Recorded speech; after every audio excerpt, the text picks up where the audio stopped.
What I'd like to cover today is sort of what we're doing in clinic these days for some fairly common things, but also kind of look a little bit into the future and see what's coming down the road for some of these things we treat. I have no conflicts of interest. We're going to talk about psoriasis. Sort of generally, we're going to talk about skin cancer with some specifics. And then I think a very interesting group of diseases that may be unfamiliar to you, but the Immunobullous Diseases, sort of the autoimmune diseases that impact our patients in dermatology, how we treat those and how the management may be changing in the near future. You probably don't recognize this as psoriasis, but this is the inflammatory cascade, if you will, in psoriasis. And kind of our best understanding of psoriasis now is that in people who are genetically predisposed, they get exposed to some antigen through the antigen-presenting cell, activates a T cell population that begins to proliferate and drives this inflammatory reaction that includes epidermal proliferation. So they get these thick, scaly patches or plaques of skin. This is probably easier to recognize as psoriasis. Is the lighting okay? You guys can see the images okay?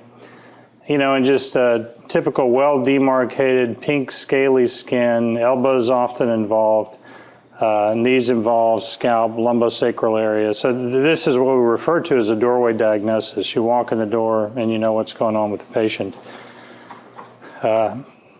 You know, and it's a common problem. 2 to 3% of the people in the country will have psoriasis at some point in their life. Psoriatic arthritis is a common associated problem with it, and just sort of a clinical pearl, nail involvement is probably the most consistent correlation with the arthritis. You might think total body surface area, but it's not that. It's the involvement of the nails. It is, for the most part, though, limited to the elbows, knees, scalp, and maybe lumbosacral area. And I think the reason that's important to understand is that a lot of psoriasis is a primary care kind of treatment, and all they really need is some topical steroids with ongoing refills to take care of it. We talked about the genetic predisposition, so I won't belabor that. I keep looking at this screen, but I guess this screen has no meaning to me. I have to kind of look over here. The epidermal cells I mentioned are turning over more rapidly, and what's kind of interesting is that if you biopsy and study a psoriatic skin in an uninvolved area, even those epidermal cells are turning over more rapidly than someone who doesn't have psoriasis. But in the diseased area, they're turning over even more rapidly. And then we talked about the inflammatory cells, and again, the genetic predisposition, something triggers it, they get this rash. You know, so again, typical look, well-demarcated, pink, scaly. This skin also, though, is abnormal. Even though it doesn't have clinical disease, if you studied it, it would be dividing more rapidly than uninvolved skin. You know, and so most psoriasis, 80% is elbows, knees, lower back, and scalp. This is more what we see in our clinic when they've kind of gone beyond just topical therapy and have more widespread disease. Just an annular variant, kind of funny. Sometimes you may need to biopsy psoriasis, but again, typically it's going to be a clinical diagnosis that's going to give you the answer. And the same image with the inflammatory pathway, and kind of what we used to do was sort of generally target this antigen presentation, maybe through UVB interfering with that and interfering with epidermal proliferation. Topical steroids getting at the inflammatory process, methotrexate getting at the rapidly turning over cells, so somewhat non-specific therapies, if you will. But what has developed over time are the biologic agents, and those are really moving into dermatology as well as medicine in general in a very strong way. So we now have biologic things that will specifically target the interaction between the dendritic cell and the T cell that's being activated. I say specifically, not that specific reaction to psoriasis, because it'll interfere with all of them, but it does get at the psoriatic population of T cells doing that. IL-12/23, an inflammatory mediator, it'll interfere with the binding to the receptor and sort of block that inflammatory cascade. And of course, the big one in medicine these days are the TNF inhibitors, and all those are kind of making their way into dermatology in a big way. So, you know, what can the patient do? Well, there are a lot of things that they'll do at home or that their pharmacist tells them to do that are very reasonable. You can just put moisturizer, put Eucerin on psoriasis. It'll control the scaling, to some degree control the inflammation. Salicylic acid will help with the peeling. You know, tar has been around forever. There are 1,500 active ingredients in tar. We don't know which one's working, but it's sort of one of these things that's been grandfathered in. We certainly don't use it as much as we used to, but sometimes we'll fall back on it if somebody is not responding to other things. And if you're taking care of anybody with psoriasis, you know that there are no patients with psoriasis who don't tend to do better if they go on a trip to the beach for a week. You know, a little bit of sun, a little relaxation, a little bit of salt water, and their skin really gets in as good a shape as it's been in a while. We often get requests for prescriptions for a trip to the beach, but it's sort of hard to fill that. The next line is topical therapy, and this is one that I think primary care really will carry a lot of the burden of, or can carry a lot of the burden of, and mostly topical steroids. Be aware that there are other options. There are vitamin D analogs and vitamin A analogs, Dovanex and Tazorac. I don't use a whole lot of Tazorac. I use quite a bit of the vitamin D analogs, especially one that's kind of pre-packaged with the fairly potent steroid, betamethasone. The product's called Taclinex. It can be very nice, very helpful. But you got to remember what steroids are and realize that there's an active ingredient in the steroid. So that's the triamcinolone, the hydrocortisone, the mometasone, whatever the product name is. And then there's the base that the steroid is in. And a lot of this really has more to do with, you know, maybe some therapeutic advantage, but I think to a large degree, patient compliance. And if you give them something too greasy or that dries their skin out, they're not going to want to use it, and so they won't use it. The ranking is from 1 to 7, with 1 being the most potent, 7 being the least potent over-the-counter hydrocortisone cream, and a whole bunch of them in between. You know, I think you can drive yourself crazy trying to memorize all these topical steroids. So I think if you sort of limit yourself to 3 or 4 that you're comfortable with in primary care and use on a regular basis and know where to use them, you'll be much better off. So if you're going to use a potent steroid, stick with a generic fluocinolone, mid-potency. You know, we recommend a ton of triamcinolone in our consults, but it's because it's a great steroid. Oh, and key point here, realize one 60-gram tube of a topical steroid will cover the average 70-kilogram man from head to toe one time. So you write an order for triamcinolone cream, BID. What they do is they send out a 15-gram tube from the pharmacy. You know, and if somebody's got widespread disease, that 15-gram tube isn't going to last them a day or two before they need to refill it. So if you can be specific and write for a big 1-pound tub to the bedside, it's a lot better for the patient. So a lot of triamcinolone, and we use a lot of desinide, low potency for inflammatory conditions on the face, genital area, under the breasts, either occluded areas or very thin-skinned areas. And then the base, and there may be reasons to use a particular base. Kind of the default base is going to be a cream. But if somebody has very dry skin accompanying their psoriasis or nummular eczema, whatever you may be treating, put it in an ointment base. It'll be a lot more effective, help provide some moisture to the skin. Just make sure they don't use that as their moisturizer because it's a medicated thing. You don't want them rubbing it all over their body. Cream tends to be a little better accepted. It blends into the skin better. It's much less oily. And it spreads over large body surface areas. So if somebody's trying to spread an ointment all over their body, it's a little more challenging. A cream just sort of goes over much easier and easier to comply with. Lotions are more watery. They spread well also. You know, if the rash is in the eyebrows or beard area, sort of a little bit of hair in the area, the lotions are going to go in a little bit better there. And then solutions mainly for the scalp. So if you have really thick hair, solution will go in there. And appreciate that sprays and foams, some of these other products that are not creams or ointments are just sort of fancy forms of solution. And by fancy, I mean more expensive forms of solution. They all kind of carry a higher price. And then if they really complain it dries them out too much, there's a real nice product we use in a lot of our patients called Dermasmooth Oil. It's a peanut oil-based class 5 steroid, good for using in the scalp, but it's an oil, so it'll leave a little bit of grease in there. So just guidelines. Face, intertriginous areas, desinide, typically a cream or a lotion. For the trunk, big 1-pound tub of triamcinolone cream if they've got a lot of disease. Arms and legs, you can use the same triamcinolone if you want to make their life easier, or give them fluocinolone if they need something a little bit more. Hands or feet, use fluocinolone, scalp solution or oil, and if you use those out in primary care, you'll be good to go. And if they're not working, send them to us. Beyond that, in terms of managing psoriasis, light is very effective. Light is on this electromagnetic spectrum, with UVA being kind of the longer wavelengths, UVB being the shorter wavelengths. Shorter wavelengths have more energy. They're also more carcinogenic, but they're also more effective in psoriasis. So we do historically use a lot of UVA, but typically we use it with a photosensitizing product called oxorolin. And you may have heard the term PUVA, that's oxorolin, sorolin spelled with a P, and the UVA, and very effective, but then they go out and they're sensitized to UVA for 6 or 8 hours, and they're walking around in the summer sun. They got to really protect themselves. And there have been some deaths described from people who decided to share their oxorolin with their friends so they could get a deeper, richer tan at the tanning bed. And they take the oxorolin, get in the tanning bed, and they have second-degree burns over a good bit of their body. So it's not something you want to just make sure they know what they're doing.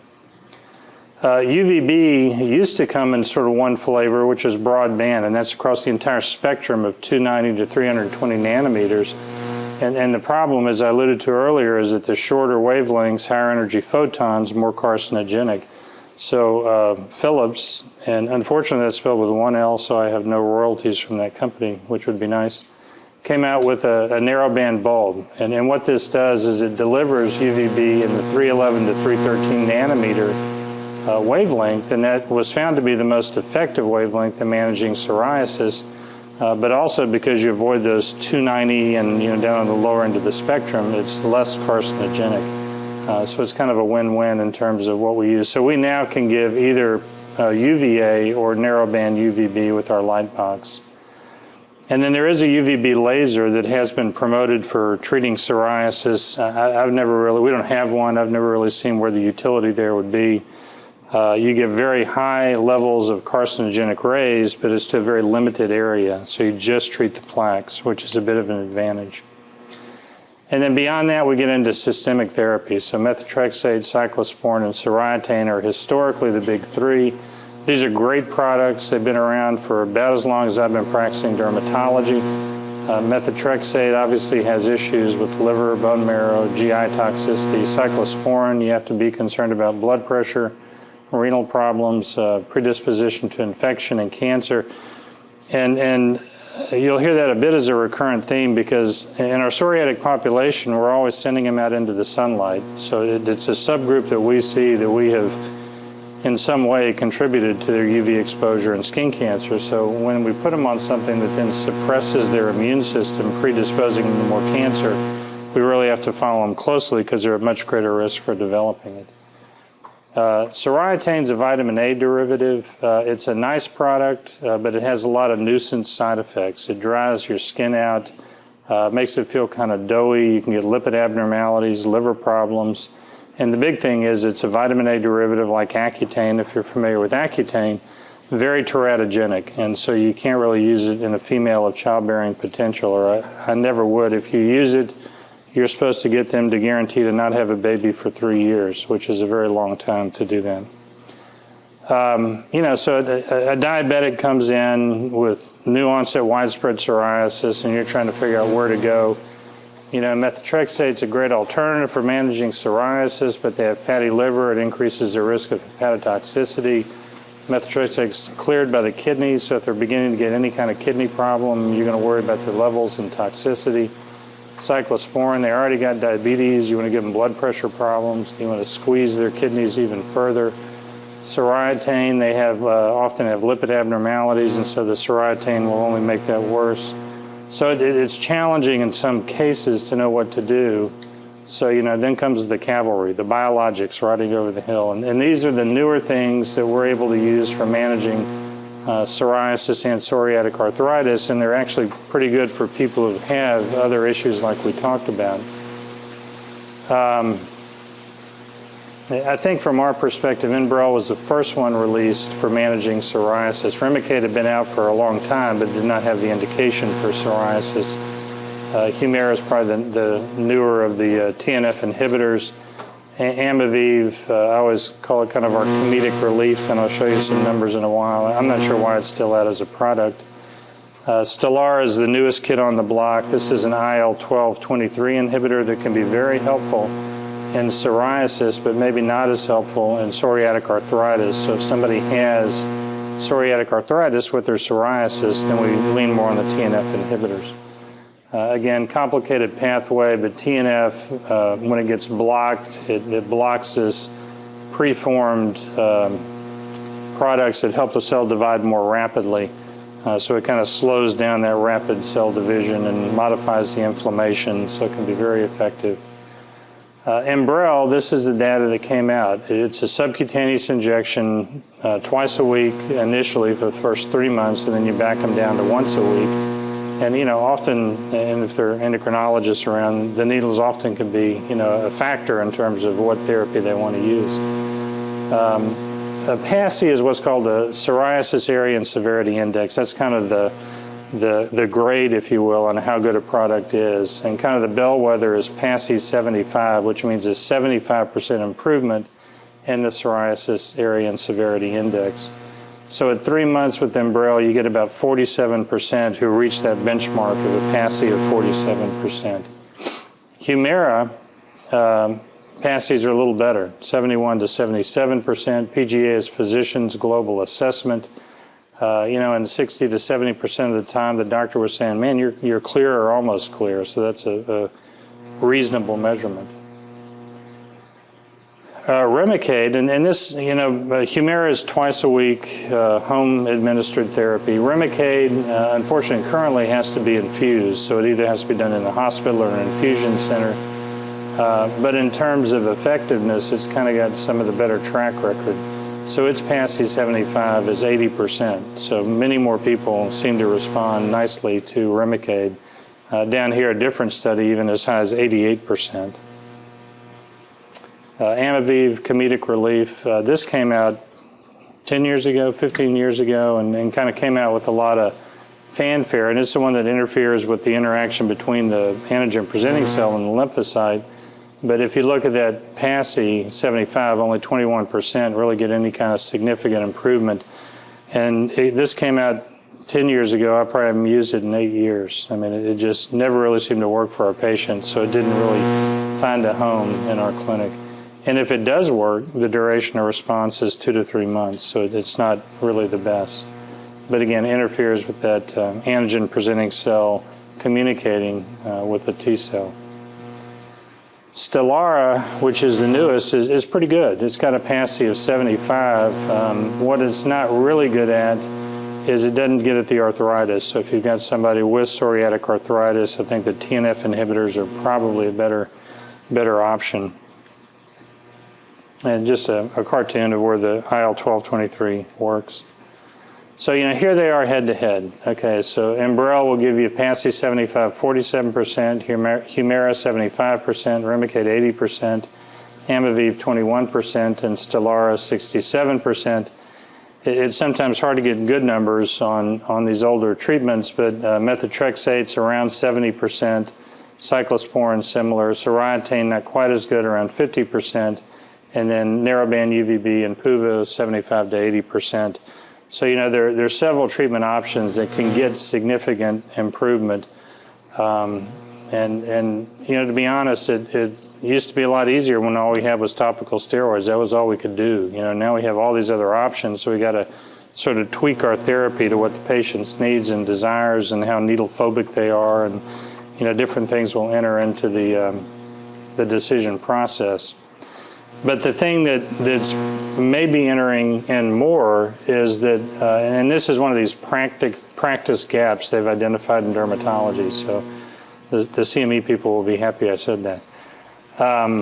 It's long been known that people with psoriasis smoke more, they drink more, they have typically abnormal lipids, they don't get as much exercise, so they're heavier, or they're heavier, so they don't get as much exercise, have more hypertension, increased diabetes, and insulin resistance. So all these things can lead to increased cardiovascular problems, but there's a thought that just the chronic inflammatory process of the psoriasis may actually be in and of itself a risk factor for heart disease.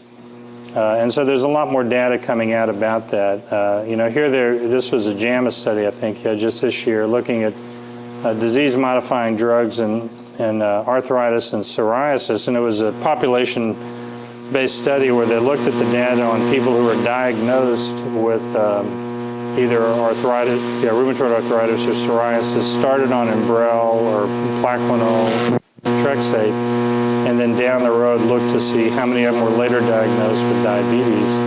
And it seemed that those who were treated with Enbrel had a lower incidence of diabetes. And in fact, it's kind of funny because the Enbrel rep came by and was so proud to say that now the product label lists hypoglycemia as a side effect of the Enbrel. So I think they're really playing into this. But you know, I get cynical in my old age. I think what they're really trying to do is to tell us why we should be using biologic agents and not using methotrexate, cyclosporin, Soriatane. So you'll see more and more about this. In fact, this was in JAMA this year, looking at, during the early Stelara studies, there was this unexplained incidence of cardiovascular deaths. That as they looked further into it, it didn't seem to be repeated. But there was still this unexplained incidence of increased cardiovascular deaths. So they looked at the IL-12/23 compared to the TNFs, and you know, 3,000 patients roughly had a major cardiovascular event, as opposed to 0 in the control population, about 1,500 patients. TNF, there was TNF inhibitors. There was one in around 4,000, and one in around 2,000 of the control. And this did not reach statistical significance, but it got published in JAMA, and the bottom line of the author was, if you got somebody who's at higher risk for developing cardiovascular problems, you may want to steer away from the IL-12/23 antibodies. So that diabetic who I was talking about earlier, you know, may do better being on a TNF inhibitor, although the data wouldn't necessarily support it, but that warning is still out there in the literature. And, you know, as if what we have isn't enough, there's always more coming down the pike. And this was a recent article of Rituximab looking at it compared to methotrexate, had a PASI of 81%, so, you know, yet another one to enter in. And if I didn't emphasize this, and you guys know this, none of these are cheap. You know, the Amevive, which doesn't work, forgive me if there's an Amevive rep out there, but it's about $1,000 to $1,500 per shot. It's a 12-week series of shots, and then you can wait 12 more weeks and repeat it for about 21% improvement in skin disease. So very expensive, not that effective. The other ones are not necessarily any cheaper, but at least they're more effective. Any questions about that? Okay, great. I'm going to apologize if I step on toes, because there are people in this audience who know a lot more about this stuff than I do that I'm going to talk about, but we deal with a lot of skin cancer in our clinic. The big three are going to be basal cell, squamous cell, and melanoma. I really didn't bring a lot about melanoma, but I hate to stand in front of a group of people who see patients and not make sure they know how to recognize melanoma, so I threw it in there. You know, the top two, tremendous morbidity, but very little mortality from the disease. You know, there'd be 1.5 million basal cells diagnosed, and maybe a couple of hundred will die from basal cell or complications or undertreated basal cell. Squamous cell, a little bit fewer of them, but more will die from it. It's a more aggressive disease. Melanoma, significantly fewer, but a lot more will die from melanoma and much more likely to spread and go places bad. And this is a busy slide, but basically what it tells you is if you get a thin melanoma, your 10-year survival is very good. If you get a deep melanoma, your 10-year survival isn't as good. And just to put in a pitch for really making sure you're looking at your patients, you know, backs, back of legs, areas that are hard for them to see, it's important, because if you pick it up early, you can keep them here rather than let them get down to there. But basal cells, again, most common, fair-skinned individuals, sun-exposed skin, pink, pearly papules. Unfortunately, they often get beyond a papule stage and become a tumor. You know, far and away for treating basal cell carcinoma, to cut is to cure, or to scrape and burn is to cure, or some variation of that.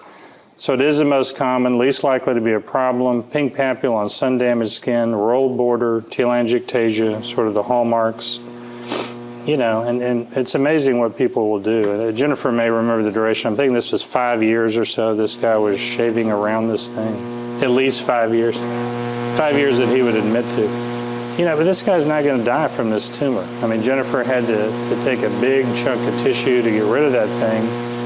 But, you know, he's probably going to survive and do fine and not have a problem with that, other than having a disfiguring scar.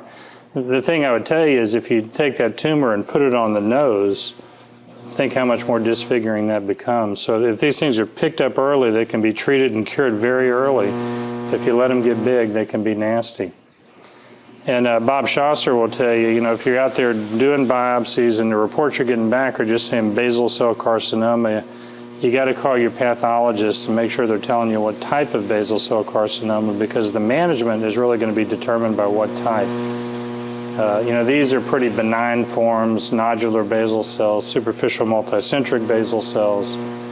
Get a little more aggressive if you get a reading of micronodular, so you're going to worry more about it. If it's in a location, you probably want to have a Mohs surgeon take care of it for you.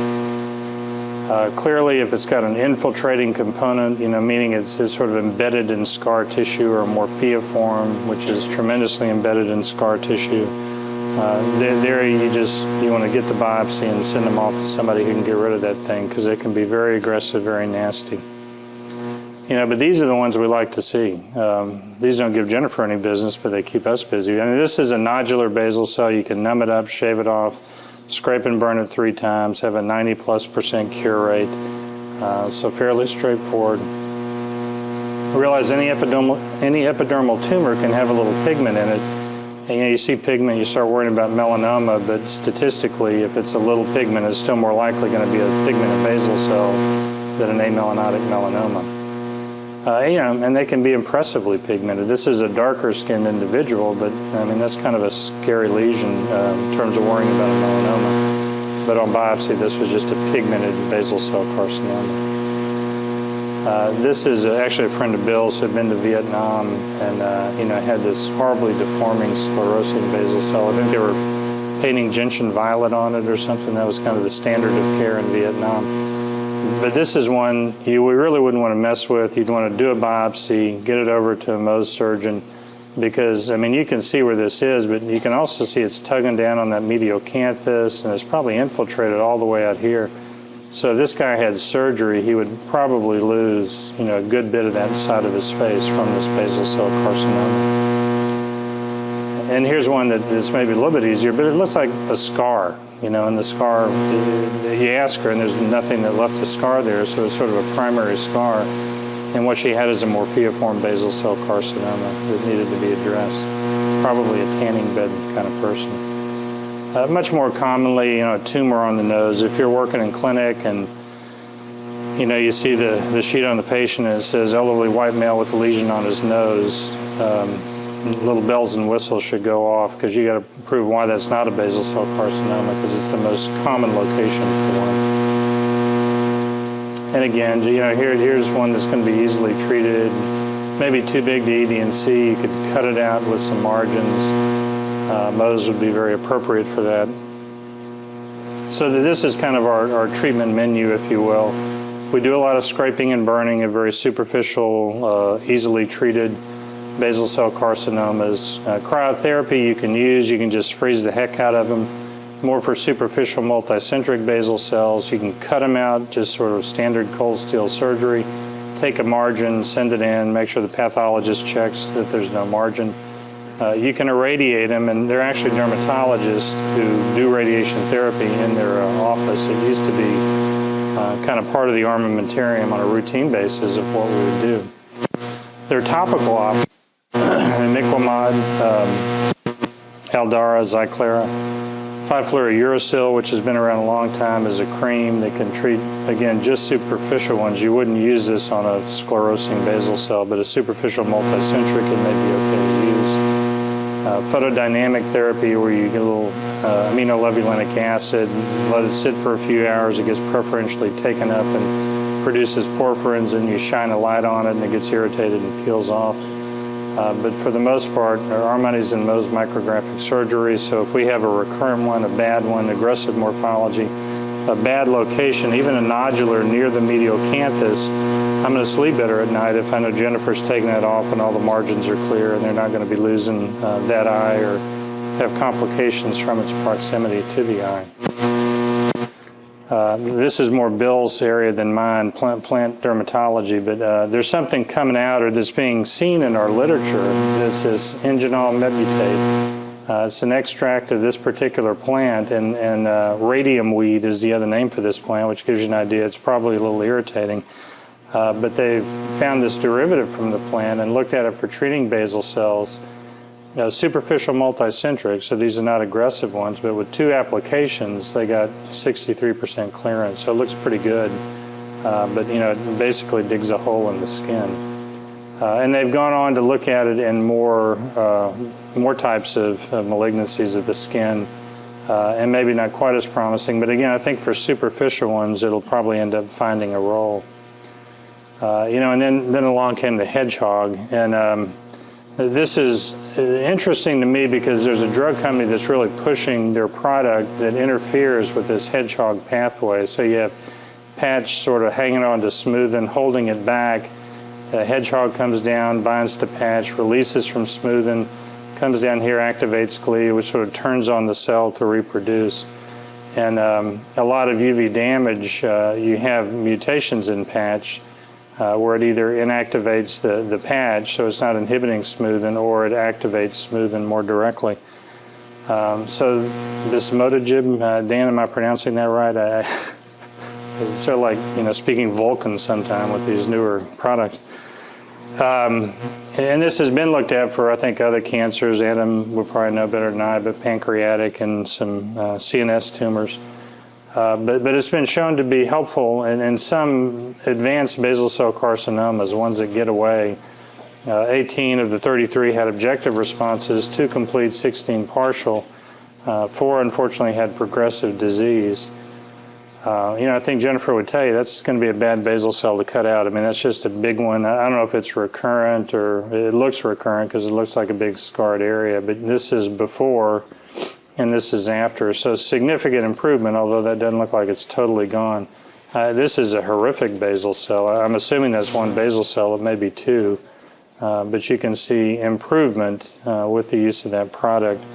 What I find intriguing is they're really pushing this product hard, and the stats I gave you earlier, 1.5 million basal cells, you know, a couple of hundred will have significant mortality from it. I'm not quite sure where the company sees it working into the armamentarium of the dermatologist. I don't know if it could reduce the tumor size so that if they came to you for Mohs surgery, there'd be less to treat, sort of like Gleevec with dermatofibrosarcoma protuberans.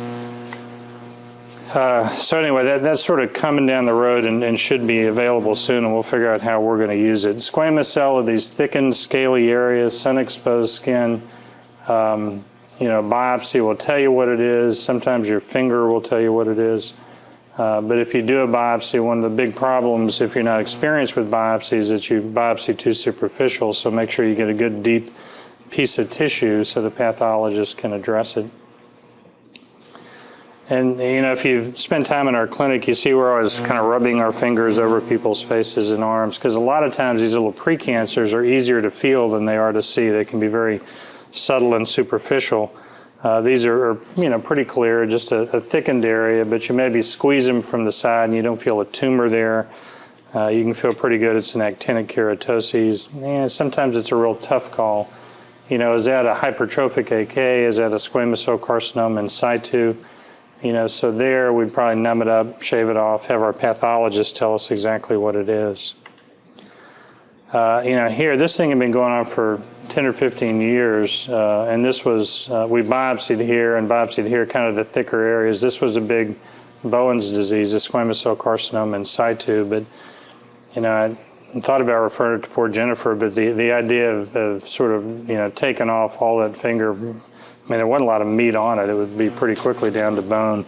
So we actually ended up putting him on Aldara, and we're going to see him back and see if he had good response to that. But we did it only after we biopsied the most suspicious areas and saw that it was all superficial. You You know, these you wouldn't use Aldara on. I mean, these are bad squamous cells, especially this one and this one. This is probably what's called a keratoacanthoma. But there are higher risk areas, the lips, the ears, fingers. You don't want to kind of undertreat in those areas. And the list is kind of the same. You can ED&C, you know, well differentiated, fairly benign ones. You can cut them out. Real superficial ones like Bowen's disease, you can use some imiquimod or 5-FU. We do still send some for either irradiation primarily or adjunct irradiation if it's a bad tumor. And then Jennifer ends up cutting a lot of these out. This is a lady who has CLL and biopsied a scaly plaque on her lip. This is telemedicine, by the way. I didn't take these pictures. It was kind of interesting because she, rather than call me and tell me she was having trouble, she sent me a picture, emailed me a picture, and that was actually very helpful because I could look at it and see. And you know, she was uncomfortable, but that's a pretty good response. That's what you actually want to see with these products like Aldara and 5-FU. And if you add them to your armamentarium of treating precancers or superficial cancers, make sure you tell them. Otherwise, you'll be getting a lot of phone calls saying they're having problems with the medicine. But they're not. They're having the response you want. And here they finally, after she became my friend again, she sent me a follow-up email, and you can see that area cleared very nicely. So I think she had a very good response.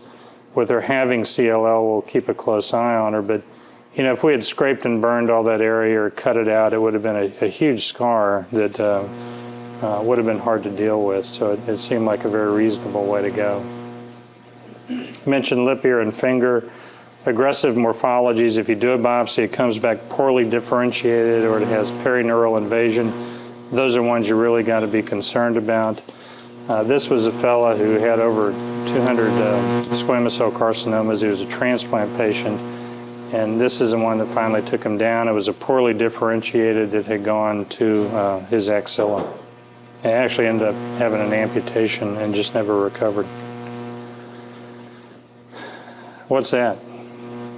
I thought it was a fungal infection. You know, in fact, this translucent papilla, this is some weird, you know, coccycryptohisto kind of deal. Biopsy that, it was a poorly differentiated squamous cell carcinoma. So her whole ear was kind of being eaten up. And you can see here where it's indurated. And this is a lady that I wouldn't even send to surgery. I mean, Paul Camden's maybe, but what they did is they ended up irradiating the ear. She was in her mid to late 80s and, you know, didn't have, had a lot of premorbid conditions.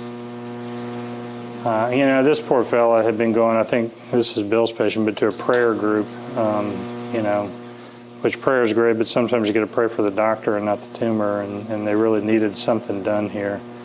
You know, and here, surgery, radiation, some combination of both would be the way to go. And I want to make sure you understand that still the standard of care is radiation therapy if sort of more than surgery is needed. I don't believe, and correct me if I'm wrong, Adam, that there's much chemo that's very effective against some of these advanced cancers.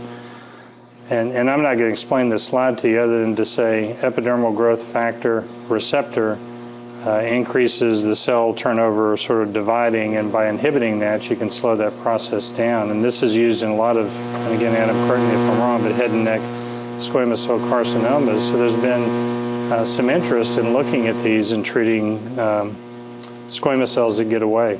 And so here's a horrible cutaneous squamous cell carcinoma that was felt to be unresectable, so they put him on cetuximab and followed him, and you can see this thing kind of melted away over time. You know, there may be a little focus there, but tremendous response, so they thought, well, this is worth looking more at.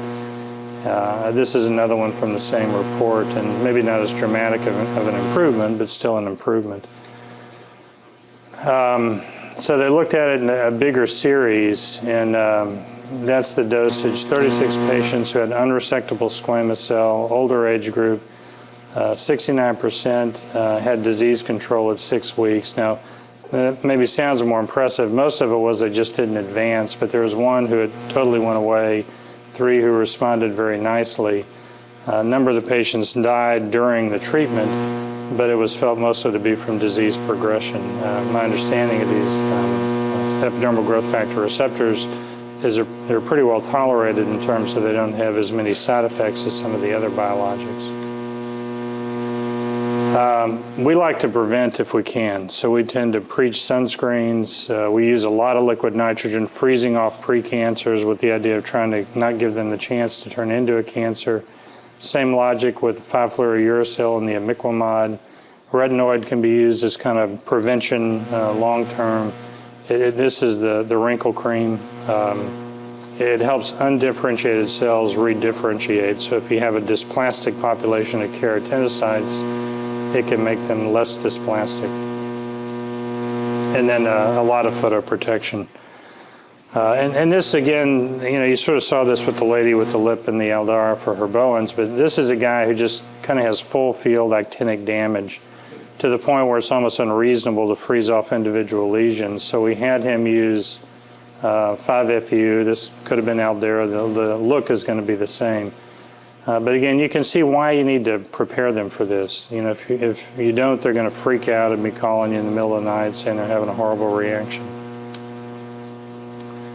What's that?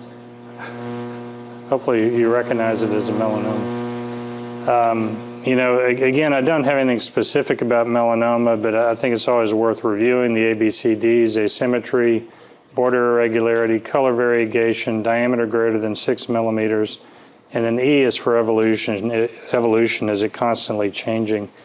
And the other concept I think is real helpful and maybe easier to understand is an ugly duckling mole. So somebody has a whole bunch of moles, but they all kind of look alike. If there's one that doesn't look like all the others, that's one you're going to be more concerned about.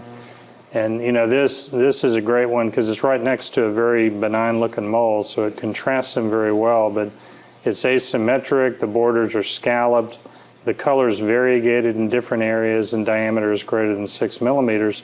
And if all of our moles look like that, that's clearly an ugly duckling mole. Now, you see a little bit of variegation of color, and if you have one of the criteria, it's probably not a big deal. But if you're getting 2 or 3, or 2 or 3 with a family history of melanoma, that's where you want to kind of have a higher level of suspicion. But a lot of the data, even in dermatology clinics, where we look at a lot of these things, we biopsy 100 pigmented lesions, only 1 or 2 of them are going to end up being melanoma. So we take off a lot of benign or dysplastic kind of things. And the big thing is differentiate them from seborrheic keratoses. And they've got new tools to help you do that. And of course, when they have a new tool, they always have an app for that. And this thing only costs you $1,582. So I haven't priced them out. Dan may know it's probably cheaper to get the dermatoscope than it is to get the app at that price. And a lot of times you don't need it. I mean, I don't care what you saw on a dermatoscope with this. It's asymmetric, border irregularity, color variegation, diameter greater than 6 millimeters, and by history it's changing. That needs a biopsy. And lastly, we'll kind of briefly talk about Immunobullous diseases. This is an aberrant B-cell line that produces an antibody directed against the skin. It can be different antibodies, and it can be different parts of the skin attacked. Dermis, basement membrane zone, epidermis. The 2 big ones are the desmosome, which hold the epidermal cells together, and the hemidesmosome, which anchor that basal cell layer down to the basement membrane zone. And Bullous Pemphigoid is probably the most common one you'll see. It's a disease of an aging population, so as the Medicare generation or the baby boomers push through Medicare, we may see more of this. But it attacks that hemidesmosome that's anchoring the epidermis down to the basement membrane zone. It lets go, forms a potential space that fills with fluid and becomes a blister. So, you see this older looking individual, blisters, erosions on the skin. Bullous Pemphigoid is going to be way up there on your differential. You want to do a biopsy. You want to try, if you can't biopsy around the whole blister, is Bob here? Okay, you can biopsy the edge of a lesion. If Bob were here, he would say you couldn't do that, but I still do it. So. And then you want to biopsy near the blister for direct immunofluorescence, looking for those immunoreactants in the skin. The other clinical clue is if you see hemorrhage in a blister, you know you're down through the epidermis, down to the dermis, where the vessels are living. Another nice one, very tense blister. very inflammatory skin, tense blisters, elderly patient, going to be bullous pemphigoid until you prove it otherwise. And Pemphigus vulgaris is the one that attacks the hemidesmosome. So those are the things that are holding the epidermal cells together. Maybe less impressive, but this guy kind of has these mutton chop erosions and a big area of just sort of persistent crust in his scalp where it's eroded and drying up. Also has a very superficial blistering process, and he had Pemphigus vulgaris, so his body was attacking his epidermis at the level of the desmosome. So treatment is really, there are two thought processes here. Let's get them on prednisone and let's get them off prednisone. So you start prednisone trying to control the process, but then you want to try to find something that you can use longer term to either get them off the prednisone or get them onto as low a dose as you can. And all these have been used, can be used. Antibiotics are more along the line of acne where they're anti-inflammatory. Cellcept is my favorite. It's probably the one I use the most. But the thing that's coming out is Rituximab. Yeah, there it is. And it's anti-B-cell, anti-CD20, so it really kind of gets at the root of the problem, if you will. It tries to decrease that B-cell population that's causing the problem. And in some areas, and this is out of Europe, but it's really being questioned whether or not we should be using prednisone at all or go straight to Rituximab, or at least is that steroid-sparing agent. So there's some thought in dermatology we need to be using more of this drug. And it's actually been identified as a practice gap. The dermatologists need to learn more about Rituximab because we ought to be using it more regularly for treating these diseases. Again, binds to the CD20 on the pre-B and B cells. Does sort of like rheumatoid arthritis, often will pre-medicate with steroids. And again, Adam, I'd defer to you for other thoughts about that, but here's kind of the bottom line. A single cycle of Rituximab in treatment-resistant pemphigus, so these are people at least on 20 a day and some other immunosuppressant, 86% of them had complete remission within 3 months. So it looks pretty impressive, and probably we'll read more and more about that in dermatology. Everybody started to leave, so I figured I better end my talk. Are there any questions?